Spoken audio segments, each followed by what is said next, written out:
विजयनगर की समृद्धि का कारण वहाँ की व्यापार नीतियाँ थी। हिंदुस्तान में नहीं, ईरान और बुखारा जैसे देशों से महाराज की व्यापार संधि थी। ऐसे ही व्यापार के सिलसिले में एक बार ईरान का व्यापारी मुबारक हुसैन विजयनगर की यात्रा पर आया।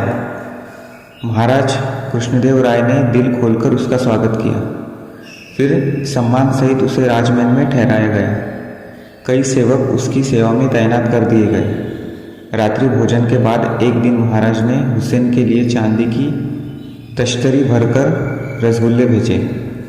महाराज इस इंतज़ार में थे कि अभी सेवक वापस आकर कहेगा कि हुसैन को रसगुल्ले बड़े स्वादिष्ट लगे और उन्होंने इच्छा व्यक्त की है कि खाने के बाद उन्हें रोज़ रसगुल्ले भेजे जाएं। मगर सेवक वापस आया। रसगुल्लों से भरी तश्तरी उसके हाथों में दी। महाराज सहित सभी दरबारी उसकी सूरत देखने लगे।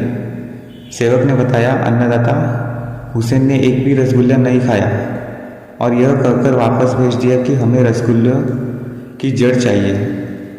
रसगुल्लों की जड़। महाराज एकाएक ही गंभीर हो गए थे।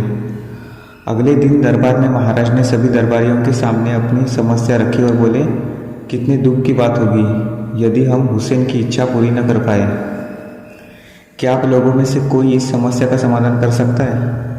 दरबारी तो इसी बात से हैरान थे कि आखिर रसगुल्लों की जड़ होती क्या है। वे भला समस्या का समाधान क्या करते। हिम्मत करके पुरोहित बोला, महाराज ईरान में ऐसी कोई चीज़ होती होगी मगर ये हिंदुस्तान है। हमें उसे साफ साफ बता देना चाहिए कि रसगुल्लों की कोई जड़ नहीं होती। कैसे नहीं होती जी? अभी तेनालीराम बोला, होती है और हमारे हिंदुस्तान में ही होती है। कितने अफसोस की बात है कि सबसे अधिक रसगुल्ले खाने वाले पुरोहित जी को रसगुल्लों की जड़ का भी पता नहीं लगा। राजपुरोहित किलस कर रह गए। महाराज कृष्णदेव राय ने तेनालीराम के चेहरे पर नजरें जमाकर कहा, तेनाली, हम हुसैन के सामने शर्मिंदा नहीं होना चाहते। तुम इसी समय कहीं से भी रसगुल्लों की जड़ लाकर हुसैन के पास भेज दो। तेनालीराम उठकर बोले, मैं अभी जाता हूँ महाराज और रसगुल्लों की जड़ लेकर आता हूँ। तेनालीराम चले गए और महाराज सहित सभी दरबारी उनकी प्रतीक्षा में बैठे रहे। करीब 1 घंटा बाद तेनालीराम वापस आया। उसके हाथों में चांदी तश्तरी थी जिस पर कपड़ा ढका था। दरबारी हैरानी और उत्सुकता से उसे देखने लगे। महाराज, रसगुल्ले की जड़ हाजिर है, फौरन मेहमान की सेवा में भेजी जाए। सारा दरबार हैरान था।